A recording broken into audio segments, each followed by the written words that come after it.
Matt, I miss you all. I miss you all. I miss you all. C'était un plaisir. Oui. Ben écoutez, d'abord, c'est un plaisir de vous voir. Bonjour tout le monde. On commence le début de la mission au Qatar. Le premier ministre est arrivé, évidemment, avec mes collègues. Moi, je suis arrivé un peu plus tôt aujourd'hui. Une excellente rencontre. Vous savez, dans le dernier budget, on a parlé d'un budget d'investissement. Et évidemment, le Qatar, c'est un des partenaires stratégiques. On est déjà engagé depuis des années. Moi, j'ai rencontré le premier ministre du Qatar il y a déjà 10 ans, quand il était ministre du Commerce international. Alors là, on raffermit nos liens. On parle d'un partenariat stratégique. Aujourd'hui, j'ai eu la chance de rencontrer le ministre des Finances du Qatar.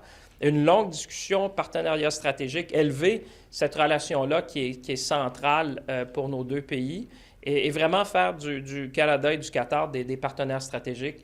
Alors, on aura beaucoup demain aussi avec la rencontre avec l'émir, mais je peux vous dire déjà, depuis que le premier ministre est arrivé, la journée a été assez occupée.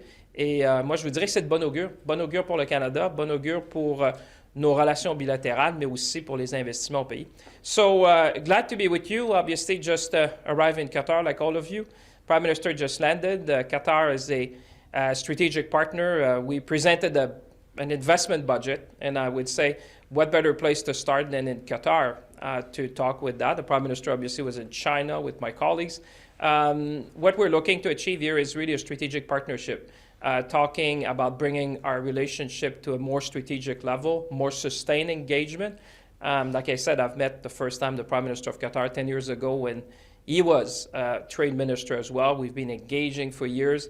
Prime Minister has a lot of friends, I would say, in the region, and certainly here in Qatar. So this afternoon I had a long discussion with the finance minister of Qatar, very interested about Canada, stability, predictability, the rule of law. You know, the world is looking to places where they can deploy capital. And I can tell you over the last few days, over the last few weeks, a number of people have been calling to say Canada really stands out in the world. G7 country with AAA credit rating, very stable, talking about natural resources, liquefied natural gas, critical minerals, nuclear. As you know, we're on our way to Davos after, and I can tell you I've been going there for many years, and I think this year I've never seen that many people who want to engage with Canada. So Prime Minister was right. Canada wants to do more in the world, and being in China, being here in Qatar, moving then to Davos to bring our message to leaders, corporate leaders, but also, I would say, world leaders, is going to be important for Canada at a time where we say we're going to diversify our markets, double our exports from $300 billion to $600 billion over 10 years, and create prosperity at home. So we need partners, we need investors, and this is what this trip is all about. Monsieur Champagne, on voit que M. Carney là, sera un peu partout dans le monde. On veut développer des liens avec toutes sortes de nouveaux pays. En même temps, pour faire ça et surtout pour qu'il y ait des résultats concrets à la fin, ça prend de la capacité. Est-ce que, je comprends que M. Carney veut faire tout ça, mais est-ce qu'on est capable au Canada, est-ce qu'on a l'appareil gouvernemental et les ressources pour vraiment développer ces liens-là et avoir les résultats concrets au bout du compte? Parce que c'est beau les promesses d'investissement, là, mais au final, il faut que ça se concrétise. Vous avez raison, il faut faire plus, puis il faut faire plus rapidement. Vous savez, on a eu une réunion du G7 des ministres des Finances à Washington juste lundi dernier, pendant dimanche et lundi. Et je peux vous dire que le sentiment autour de la table des pays du G7, dans cette nouvelle réalité-là économique mondiale, de développer des partenariats, de faire avancer des projets. Vous savez, j'aime votre question parce qu'il y a une époque où on parlait on parlait d'initiatives. Maintenant, on parle de projets spécifiques. Moi, je vous dirais qu'on n'est plus au moment de savoir le quoi ou le pourquoi, on est dans le comment. Et ça, c'était très clair avec mes collègues du G7. Plusieurs seront même à Davos en disant, écoutez, là, on a même des listes de projets qu'on est en train de regarder pour dire, on veut développer ces projets-là parce que, par exemple, dans les minéraux critiques, ça va être essentiel pour la sécurité économique, la sécurité nationale. Et je vous dirais qu'il y a comme un sentiment des pays, en tout cas du G7, nos partenaires, comme ici au Qatar, entre ce nexus entre la sécurité alimentaire, sécurité énergétique, sécurité économique et sécurité nationale. Alors, quand vous parlez à des gens comme nos partenaires ici au Qatar, ils ont beaucoup d'intérêt à développer des liens forts avec le Canada sur différents plans. On a parlé d'investissement, on parlait aujourd'hui de biotechnologie, on a parlé évidemment de minéraux critiques. Vous savez, les minéraux critiques vont jouer un rôle essentiel dans l'économie du 21e siècle. Et certainement, comme nous, ils ont, eux, la vision 2030, nous, évidemment, on s'est donné un plan d'attirer des investissements records générationnels. Et je pense que dans ce sens-là, tout ça s'aligne. Et je vous dirais, on l'entend aussi des leaders d'affaires à travers le monde. Des gens qui disent maintenant qu'on sait pourquoi, on est tous conscients qu'il y a un vent de face, qu'il y a beaucoup d'incertitudes. Mais là, maintenant, il faut passer à l'autre étape, c'est-à-dire développer des projets communs. Et je pense que le Bureau des grands projets au Canada, ça donne confiance. Moi, je pense que ce qu'il faut rétablir, c'est la confiance des investisseurs. Et vraiment, je pense que la tournée du premier ministre, celle qu'on fait présentement, va vraiment nous aider là-dessus. Can I ask you about your focus in Washington? Can I just ask you a little bit about Washington? It's good asking. We're in Qatar. We're asking about, but they have a big base around here, so that's okay. We have a big base. There's some concern in the Canadian business community that all the extra trade deals, the China deals, nice to haves. CUSMA is a must-have. That we might be getting in our own way with all this diversification. Americans might be saying, well, if you don't need us, then they may not see a priority for CUSMA. Can you address some concerns again of the business community that we're in our own way about that CUSMA's got to be the priority? Listen, one thing that we said is that we need to reduce our dependence and increase our reliance. If you're talking about China, China is the second largest economy in the world and our second largest trading partner. So I would say for the Prime Minister to find a strategic path forward in engaging with China is necessary for Canada. Just like our European allies have found a strategic way of engaging with China on manufacturing and in many sectors. So I would say, whilst you understand the role that China is playing in the world economy, but also as a partner in terms of trade, you understand how this is important. Now, obviously, we've been blessed by geography. You know, I always remind folks in Washington, we are their largest customer. We buy more from the United States than China, Japan, and the UK combined. But it is clear that in the world where, you know, the trading relationship is different, where countries are looking to diversify, I think it is in Canada's best interest to really diversify, engage with partners in the Middle East, in Asia, and we'll continue. You'll see us throughout the year defining this partnership, engaging more, and there's an appetite for Canada in the world. I can assure you, I've never seen that many people wanting to engage. Look at the Emir tomorrow will be. We hosted him a few months ago in Canada. The investment funds have been reaching out. I think they understand that a lot of people value more and more the stability, predictability that Canada offers. We are a big magnet for talent. We are one of the G7 countries with very large industry. We build planes, we build cars, we build ships, we build medicine.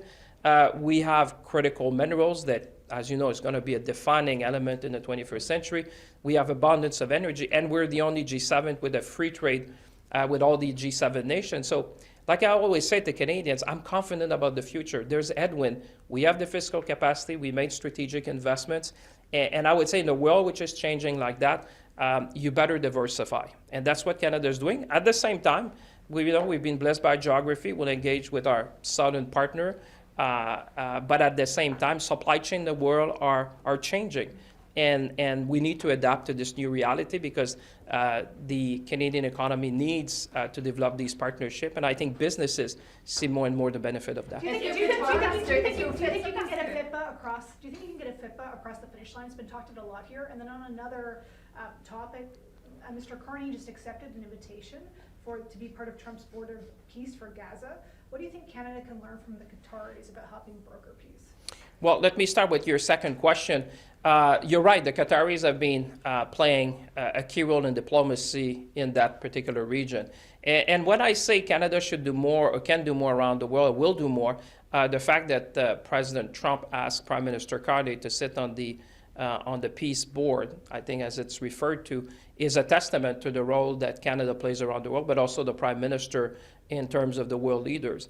To your question with respect to our engagement in the region and the news that we've seen, I think it's good for Canada to play a role on the international level, and certainly the voice of Prime Minister Carney is going to matter, and I think is welcome by you've seen with world leaders. Your first question was around FIPA. There's been talk about the FIPA. I think. And do you think you can get across the finish line, and also Sure. what would that mean? Like what? So for folks at home, the FIPA is a Foreign Investment Protection Agreement. So let's make things that people can understand.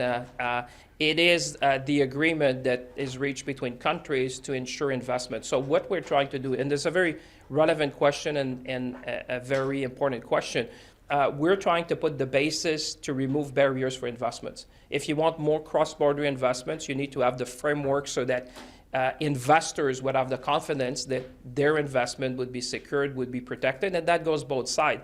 So this is very much to the benefit of Canada because we have a number of people who are looking to invest here, but it's also very much in favor of allowing investments to come to Canada. So I'm very hopeful. You know, Canada has a number of these foreign investment protection agreements around the world.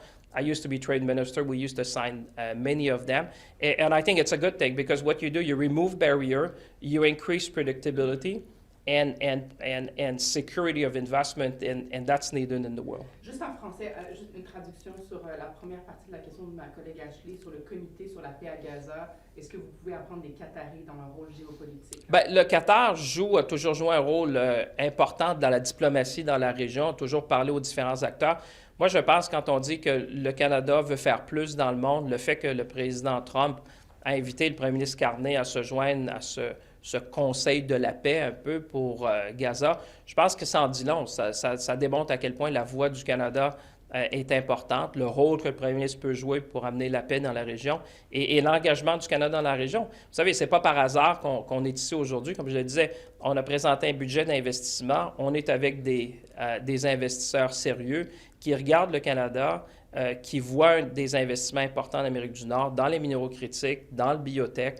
On a parlé aussi dans des secteurs comme l'infrastructure, des gens quand même qui ont fait beaucoup. Et même demain, je vais me rendre dans l'une des plus grandes raffineries que vous connaissez ici dans le monde, qui est basée ici au Qatar. Alors, on a beaucoup à apprendre l'un de l'autre, mais certainement, c'est un moment important pour élever notre relation de façon plus stratégique. Est-ce que vous attendez à ce que Donald Trump veuille réellement se retirer de la CO ou c'est des paroles? Écoutez, moi, je pense que l'accord de libre-échange qui existe entre le Canada, les États-Unis et le Mexique a bien servi les travailleurs et les travailleuses des deux côtés de la frontière. Nous, notre message à Washington, ça a toujours été qu'on est toujours prêt autour de la table, toujours prêt à s'engager et faire réaliser, vous savez, on le fait depuis longtemps quand on leur dit le Canada est le premier client des États-Unis, 2/3 des États américains ont le Canada comme premier partenaire commercial. Les chaînes d'approvisionnement qui existent ont permis d'avoir un bloc économique plus compétitif à l'échelle internationale. Écoutez, nous, on est prêts. On a développé ces chaînes-là ensemble depuis des décennies. Ça sera évidemment au parti de voir ou évidemment au président de décider de sa position à lui. Mais moi, je peux dire que si vous regardez la croissance économique qu'il y a eu depuis qu'on a eu les différents accords commerciaux qui ont commencé avec le pacte de l'automobile, ensuite de ça qui s'est transmis dans des accords de libre-échange, au début avec les États-Unis et le Canada, après ça, Canada, États-Unis, Mexique. Je pense que si vous regardez les chiffres, la réponse est claire. Ça a été bénéfique pour tout le monde. Alors, évidemment, on rentre dans une période économique. Personne n'a de boule de cristal. Nous, notre rôle, si on veut se diversifier, bien, on parle à des partenaires, mais on sera toujours à la table parce qu'évidemment, être près d'une économie comme les États-Unis, on sera toujours partenaire. Maintenant, est-ce qu'on regarde pour avoir plus de diversification? Je pense que c'est une bonne chose. Je pense que les gens le comprennent en investissement. On veut se diversifier, on veut être moins dépendant d'un marché. Et ça va nous amener comme pays plus résilient. We were told today that the government advised their American counterparts about the deal with China.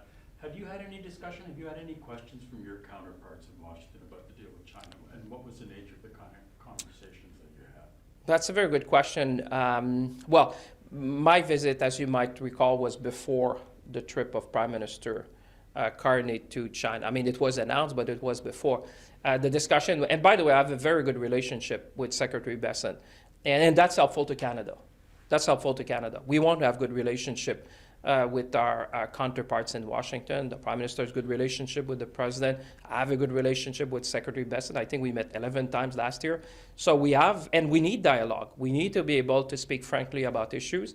We need to look at where we can work together. Critical minerals was obvious when we were at the G7. And I also noted the words of the President with respect to the visit of the Prime Minister in China and said, you know what, if Canada can find a way and have a as he called, I think, a deal with China, well, good. So I think people understand that if you want to diversify, you cannot ignore the second largest trading partner you have, nor the second largest economy in the world. And like I said, if you look at the blueprint, because you were referring to the G7, I was with my G7 colleague in Washington. If you look at some of our colleagues, Germany, France, and others, they all find a way, the United Kingdom, they all find a way to engage with eyes wide open, strategically, and find a path of engagement which preserve their interests, but also allows them to engage with China. So no questions, no queries, no conversations? At that particular moment, because like I said, the trip was announced, but I've been on the road like pretty much like you, so, but we'll see Secretary Besson. I think we're seeing each other again within a matter of weeks. We're going to be together again, and I'm sure that we'll have a chance to engage again, like we always do. What are you being eyes wide open about here in this country that obviously is facing human rights allegations or migrant allegations? Well, I would say Canada is always true to its values, and that remains true with whomever you engage around the world. And at the same time, you can develop commercial trading relationship, investment relationship.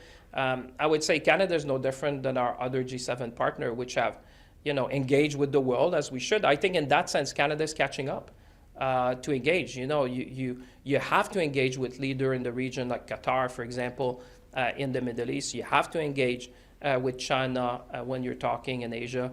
You have to engage with, a number of countries in the world. I think the moment you have dialogue, that's where you can progress issues. And I think the fact that we're here sends a big signal is that we remain true, obviously, to our Canadian values. That's always reflected in what we do. But at the same time, you have a beneficial relationship that will serve Canadians, attract investment, and support our economy. All right, Merci last to what I question. think. Oh, No. Yeah, we gotta go. She's the boss, as you know. We'll see each other. We'll be together for the